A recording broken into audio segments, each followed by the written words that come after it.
ஆறாவது லெசனில் தாவர ஹார்மோன் பற்றி பார்த்தோம். அடுத்தது நாளமில்லா சுரப்பி மண்டலம் பற்றி பார்க்க போகிறோம். இந்த நாளமில்லா சுரப்பி மண்டலத்துடைய தந்தை என்று அழைக்கப்படுபவர் தாமஸ் அடிசன். நாளமில்லா சுரப்பி மண்டலம் மற்றும் அதனுடைய செயல்பாடு இந்த ரெண்டையும் படிக்கிற அந்த பிரிவுக்கு பேர் எண்டோக்ரைனாலஜி. இந்த நாளமில்லா சுரப்பி மண்டலத்தில் ரெண்டு இது கொடுத்துருக்கு. ஒன்று நாளமுள்ள சுரப்பிகள், அடுத்தது நாளமில்லா சுரப்பிகள்.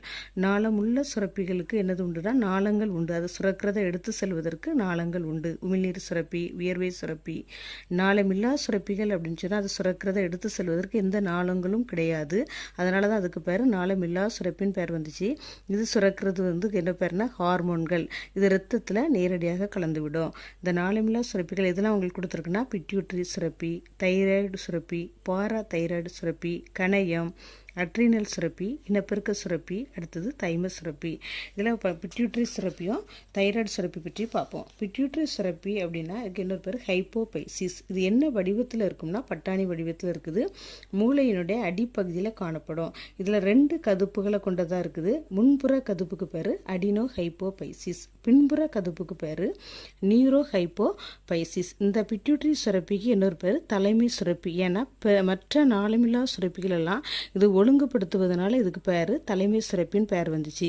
இதில் அடினோ ஹைப்போபைசிஸ் சுரக்கக்கூடிய ஹார்மோன்கள் எதெல்லாம் பார்த்தோம்னா ஒன்று வளர்ச்சி ஹார்மோன், தைராய்டை தூண்டும் hormone, adrenocorticotrophic hormone, gonadotrophic hormone, prolactin. முதலாவது வளர்ச்சி ஹார்மோன் பற்றி பார்ப்போம்.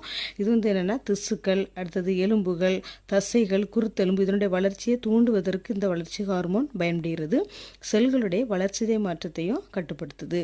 இது குறைவாக சுரந்ததுன்னு சொன்னால் குள்ளத்தன்மை ஏற்படுது. அதாவது எலும்புகள் உருவாவதில் தாமதமாக இருக்கும், வளர்ச்சி குறைவாக இருக்கும், அதே போல் மன வளர்ச்சியும் குறைவாக தான் இருக்கும். இது அதிகமாக சுரந்ததுன்னு சொன்னால் குழந்தைகளை சுரத்தன்மை காணப்படும், அதாவது அதிகப்படியான வளர்ச்சி காணப்படும். பெரியவர்களில் அதிகமாக சுரந்ததுன்னு சொன்னால் அக்ரோமெகலின்னு சொல்கிறோம். அதாவது முகம், தலை, கை, கால் இதெல்லாம் அதிகமான வளர்ச்சியில் இருக்கும்.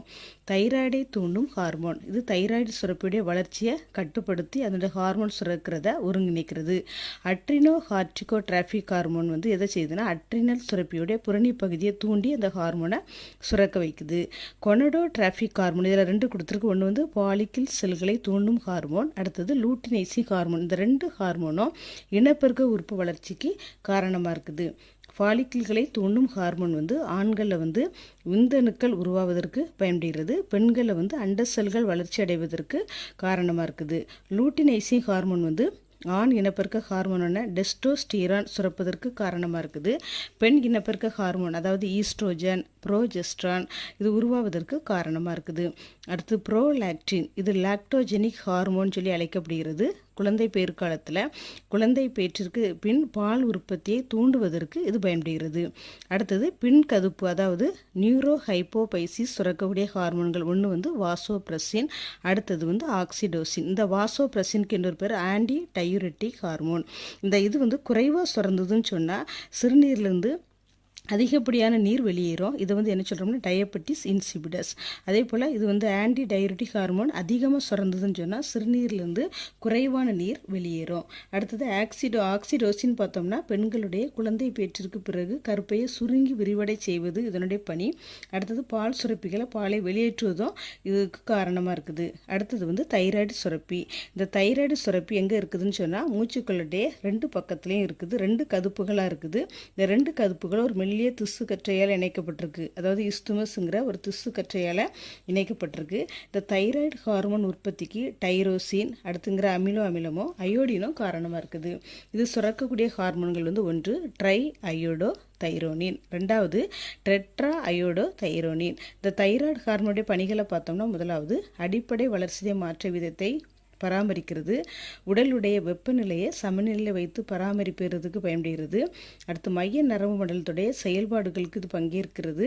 அடுத்தது உடலுடைய வளர்ச்சி, எலும்புகளுடைய உருவாக்கம் இதை கட்டுப்படுத்த இந்த ஹார்மோன் காரணமாக இருக்குது.